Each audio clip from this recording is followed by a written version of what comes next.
Programme news watch میں ناظرین ایک بار پھر آپ کو خوش آمدید کہتے ہیں۔ حکومت نے اب بالآخر فیصلہ کر ہی لیا کہ اب وفاقی کابینہ کی تعداد میں کمی کی جائے گی، لیکن اس فیصلے سے پہلے وزیر اعظم سید یوسف رضا گیلانی کے لیے کچھ اہم اشارے سامنے آئے ہیں۔ وزیر اعظم ہاؤس کے قریب اور وزیر اعظم کی قریبی پرنسپل سیکریٹری نرگس سیٹھی کو تبدیل کیا گیا، اور اس کے بعد وزیر اعظم ہاؤس کے قریب سمجھے جانے والے آئی جی اسلام آباد کلیم امام کو بھی تبدیل کیا گیا ہے۔ اس کے ساتھ ساتھ دنیا نیوز کے ناظرین کو ہم ایک اور خبر بھی دیتے چلیں کہ آنے والے دنوں میں اقتدار پر موجود ایک اہم شخصیت کی تبدیلی بھی ممکن ہو سکتی ہے۔ یہ تھی وہ خبر جو ہم نے آپ سے شیئر کی، لیکن اس کے ساتھ ساتھ یہ جو اب فیصلہ کیا گیا ہے وفاقی کابینہ میں تبدیلی کا، اگر یہ پہلے کر لیا جاتا تو اس کا کیا اثر ہوتا، اور یہ جو اب تبدیلی کا فیصلہ کیا گیا ہے اس سے کیا واقعی اخراجات میں کمی آئے گی، اور ان اخراجات میں کتنی کمی آ سکتی ہے، اور یہ کتنا کنٹریبیوٹ کرے گا اکانومی کو؟ ان سب معاملات پر بات کرنے کے لیے ہم نے اپنے اسٹوڈیوز میں آج دعوت دی ہے پل ڈیٹ کے ایگزیکٹو ڈائریکٹر جناب احمد بلال محبوب کو۔ بہت بہت شکریہ احمد بلال صاحب، آپ تشریف لائے۔ یہ جو خرچہ بتاتے ہیں کوئی 5 ارب روپیہ بنتا ہے، تقریباً کوئی اس طرح کا ہی بنتا ہے وفاقی کابینہ کا، یہ اگر فرض کیا کابینہ میں کمی کی جاتی ہے تو اس کا اثر کوئی بہت بڑا تو ہم نہیں دیکھ رہے۔ دیکھیے، جو کمی ہوگی وہ 5 سے 10 وزراء کی کمی ہوگی، اور یہ واقعی سبسٹانشل لحاظ سے کوئی بڑی کمی نہیں ہوگی، لیکن یہ ہائی ویلیو آئٹم نہیں ہے، لیکن ہائی ویزیبلٹی آئٹم ہے۔ لیکن یہ ایک ایسی چیز ہوگی جس سے ایک اچھا میسج جائے گا، ایک سمبولک جیسچر ہوگا کہ حکومت سیریس ہے۔ لیکن اگر صرف سمبل ہو اور حقیقت اس کے پیچھے نہ ہو تو اس کا کوئی فائدہ نہیں ہوگا، یہ محض ڈھکوسلا سمجھا جائے گا۔ لیکن یہ اچھا آئٹم ہے، اس کو ابھی جتنی جلدی کر لیا جائے بہتر ہے۔ پہلے کر لیا جاتا تو اور بھی بہتر ہوتا، کیونکہ صرف وزارتوں کی کمی نہیں ہوگی، وزارتیں کم ہوں گی تو اس کے ساتھ سینٹ کی اور قومی اسمبلی کی جو کورسپونڈنگ کمیٹیاں ہیں وہ بھی کم ہوں گی، ان کے چیئرمین بھی کم ہوں گے، تو خرچہ کچھ کم ہوگا۔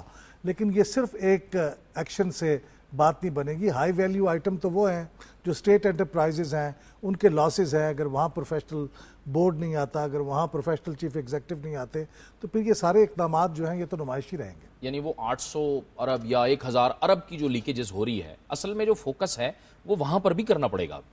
اصل میں وہی چیز ہے جس کے اوپر فوکس کرنا چاہیے، اسی سے ہماری تمام جو ہمارا خون کا اخراج ہے ہماری اکانومی سے، وہ تو وہیں سے ہو رہا ہے۔ یہ پیپ کو لے لیں یا آپ سٹیل مل لے لیں، اس قسم کے پی آئی اے لے لیں، وہاں تو ٹرینڈ ذرا مختلف لگتا ہے، الٹ سمت میں لگتا ہے۔ وہاں پہ تو خرچ بڑھائے جا رہے ہیں اور آمدنی کم کی جا رہی ہے، لیکن اس طرح کے سمبولک کام کرنے سے جو کہ ابھی ہوئے نہیں، ان کا اشارہ ملا ہے، صرف ایک سمبل ہے، اصل کام تو ہونے والے بہت سے باقی ہیں۔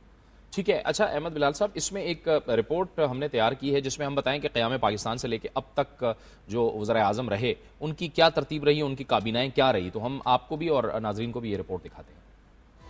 وزیر اعظم خواجہ ناظم الدین 1951 سے 1953 تک، وزیر 12، وزیر مملکت 5، ڈپٹی وزیر 1۔ وزیر اعظم محمد علی بوگرا 1953 سے 1954 تک، وزیر 11، وزیر مملکت 3۔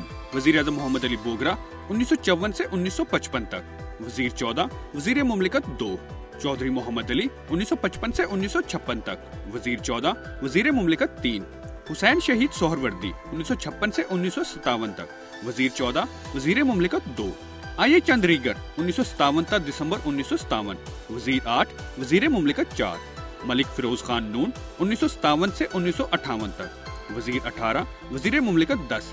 صدارتی کابینہ: ایوب خان 1958 تا 1960، وزیر 11۔